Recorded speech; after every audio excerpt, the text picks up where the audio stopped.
എല്ലാവർക്കും നമസ്കാരം. ഇന്നത്തെ ക്ലാസ്സിൽ ഹെർബ്സ്, ഷ്രബ്സ്, ട്രീസ് ഈ 3 പദങ്ങൾ കുട്ടികളെ ഒന്ന് പരിചയപ്പെടുത്തുക എന്നുള്ള ലക്ഷ്യത്തിലാണ് അവതരിപ്പിക്കുന്നത്. അതിന് ഈ 3 വാക്കുകളുടെയും മീനിങ് ഒന്ന് മനസ്സിലാക്കുക. ഹെർബ്സ് എന്ന് പറയുന്നത് ഔഷധികളാണ്. ഈ ഒരു ഭാഗം ഔഷധം എന്നുള്ള വാക്ക് ഒരുപക്ഷെ പരിചയം ഉണ്ടായിരിക്കും. ഔഷധികൾ എന്ന വാക്ക് മലയാളം എഴുത്തിന് ബുദ്ധിമുട്ടുള്ളതായിരിക്കും. ഷ്രബ്സ് സംശയം വരില്ല, ട്രീസ് സംശയം വരില്ല. ഗ്രോ എന്ന വാക്ക് വളരുക, ബിലോങ്സ് അത് ആരുടെയെങ്കിലും ആവുക, ഉടമയാകുക, ഭാഗമായിരിക്കുക തുടങ്ങിയ വാക്കുകളാണ് അല്ലെങ്കിൽ അർത്ഥങ്ങളാണ് ഉപയോഗിക്കുന്നത്. അപ്പോ നമുക്ക് വേണ്ടുന്നത് പരീക്ഷയ്ക്ക് ചോദിക്കുന്നത് ഹെർബ്സ്, ഷ്രബ്സ്, ട്രീസ് എന്നിവയുടേതാണ്. ഇപ്പോ ഉദാഹരണമായിട്ട് ഒരു മുക്കുറ്റിച്ചെടി ചെറുത് അല്ലെങ്കിൽ തുമ്പ, ഇതൊക്കെ ഹെർബ്സിന്റെ കൂട്ടത്തിൽ ഉൾപ്പെടുന്നതാണ്. ഷ്രബ്സ് ആണെങ്കിൽ കുറ്റിച്ചെടികളാണ്, ട്രീസ് വൃക്ഷങ്ങളാണ്. അവയുടെ വലിപ്പത്തിന്റെ വ്യത്യാസം ഒന്ന് ഓർത്തിരിക്കും. ഓക്കെ, നമുക്ക് ആ ഉദാഹരണങ്ങൾ, അവയുടെ പ്രത്യേകതകൾ തുടങ്ങിയവ പുസ്തകത്തിൽ പഠിക്കാനുണ്ട്. അത് ഡീറ്റെയിൽ ആയിട്ട് തൊട്ടടുത്ത ക്ലാസ്സിൽ, അതായത് 6ാമത്തെ ക്ലാസ്സിൽ ചർച്ച ചെയ്യുന്നതാണ്. ഇന്നത്തെ GK ചോദ്യം, which tree is considered sacred? Sacred പരിശുദ്ധമായി കണക്കാക്കപ്പെടുന്ന ഒരു മരം. And is often found near temples in India. ഇന്ത്യയിലെ പല അമ്പലങ്ങളുടെയും അടുത്ത് കാണപ്പെടുന്ന പരിശുദ്ധമായി കണക്കാക്കപ്പെടുന്ന മരം ഏതാണ്? 4 ഓപ്ഷൻ നൽകിയിട്ടുണ്ട്. അതിൽ ആൻസർ പീപ്പിൾ ട്രീ ആണ്. ഈ പീപ്പിൾ എന്ന വാക്ക് അരയാലിനെ സൂചിപ്പിക്കുന്നു, അല്ലെങ്കിൽ ബോധി വൃക്ഷത്തിനെ സൂചിപ്പിക്കുന്നു.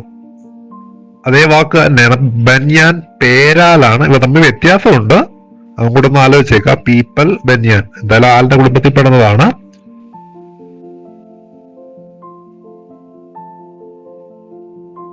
ഇത് കഴിഞ്ഞ ദിവസത്തെ ചോദ്യമായിരുന്നു. Which flower is known of the national flower of India? ഇന്ത്യയുടെ ദേശീയ പുഷ്പം ലോട്ടസ് ആണ്. നമ്മുടെ കേരള സ്റ്റേറ്റിന്റെ സംസ്ഥാന പുഷ്പം കാഷ്യ ഫിസ്റ്റുല അല്ലെങ്കിൽ ഗോൾഡൻ ഷവർ ട്രീ, കണിക്കൊന്നയാണ്. പുസ്തകത്തിലുള്ള അടുത്ത ചോദ്യം, are all plants the same? What are the difference? ഇത് ഡയറക്റ്റ് കുട്ടിയോട് അല്ലെങ്കിൽ എന്താണ് എന്ന് അവതരിപ്പിക്കാതെ അവന്റെ തൊട്ട് പുറത്തൊക്കെ നിൽക്കുമ്പോഴത്തേക്കും അവിടെ റബ്ബർ ഉണ്ടാകും, വീട്ടുമുറ്റത്തൊരു റോസയോ മുല്ലയോ എന്തെങ്കിലും ഉണ്ടാകും.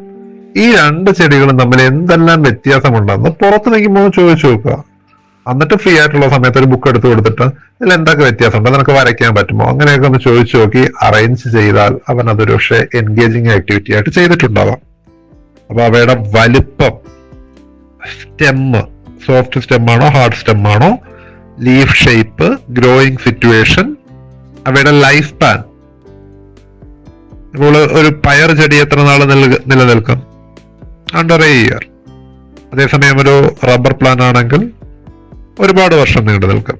അപ്പം ഷോർട്ട് ലീവ്ഡ് ആണോ ലോങ് ലീവ്ഡ് ആണോ, ഇവിടെ height, leaf shape, flowers, seeds, Roots, അങ്ങനെ എല്ലാത്തിലും വ്യത്യാസങ്ങൾ ഉണ്ടാകാം. അപ്പൊ ഈ വ്യത്യാസങ്ങൾ ഏതെല്ലാം തരത്തിലുണ്ടാകാം എന്നുള്ളതൊന്ന് മനസ്സിലാക്കുക. ഇതിലൂടെ നമ്മൾ മനസ്സിലാക്കുന്ന ആശയം എന്ന് പറയുന്നത് there are different types of trees.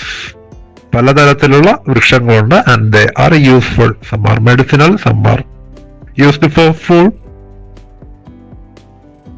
Different ആയിട്ട് നമുക്ക് പ്രയോജനകരം ആയിരിക്കും. ഇനി നമ്മൾ നേരത്തെ പറഞ്ഞു ഹെർബ്സ്, ഷ്രബ്സ്, ട്രീസ്. ഈ ഓർഡറിലാണ് പുസ്തകത്തിൽ നൽകിയിട്ടുള്ളത്, HST. ഇനി ഇത് തിരിഞ്ഞു പോകാതിരിക്കുക. ട്രീ ഏറ്റവും വലുതാണ്, മരം.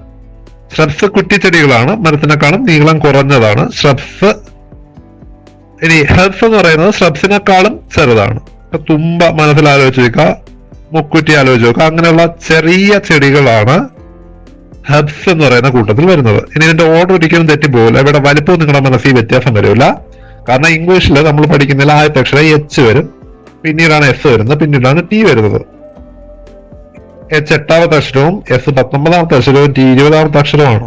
അപ്പൊ ആദ്യം വരുന്നത് ചെറുത്, പിന്നെ വരുന്നത് അതിനേക്കാളും കുറച്ചുകൂടെ വലുത്, ഏറ്റവും അവസാനം വരുന്നത് അതിനേക്കാളും വലുത്. ട്രീ ആണ് ഏറ്റവും വലുത്. അങ്ങനെ ഒന്ന് ആലോചിച്ച് നോക്കിയാൽ നിങ്ങൾക്ക് ടേബിൾ അനുസരിച്ച് എഴുതാൻ പരീക്ഷയ്ക്ക് ചോദിച്ചാൽ ബുദ്ധിമുട്ട് വരില്ല. ഈ 3 പദങ്ങൾ പരിചയപ്പെടുത്തുക എന്നുള്ളത് മാത്രമാണ് ഇന്നത്തെ ക്ലാസിന്റെ ഒബ്ജക്റ്റീവ്. നാളെ നമുക്ക് ഇവയുടെ ഡിഫറൻസ് എന്താണെന്ന് പഠിക്കാം. അത് ഡീറ്റെയിൽ ആയിട്ട് പഠിക്കേണ്ട ഒരു ടോപ്പിക്കാണ്. അപ്പൊ അതില് വ്യത്യാസങ്ങളുണ്ട്. ആ രീതി നല്ല രീതിയിൽ പഠിച്ചേ മതിയാകും. അതുകൊണ്ട് ഒരു ഫുൾ ക്ലാസ് അതിന് വേണ്ടിയായിരിക്കും നൽകുന്നത്. ഒന്നും കൂടെ പറയുന്നു, ഹെർബ്സ് ചെറുത്, ശ്രബ്സ് അതിനേക്കാളും കുറച്ചുകൂടെ വലുത്, ട്രീസ് ഏറ്റവും വലുത്. ആ രീതിയിൽ ആലോചിച്ചിരിക്കുക. ഓഷധികൾ, കുറ്റിച്ചെടികൾ, മരങ്ങൾ അല്ലെങ്കിൽ വൃക്ഷങ്ങൾ. ഈ രീതിയിലാണ് നമ്മുടെ ടോപ്പിക്ക് അല്ലെങ്കിൽ ഭാഗങ്ങൾ വരുന്നത്. ഇതുമായിട്ട് ബന്ധപ്പെട്ട PDF ക്ലാസ്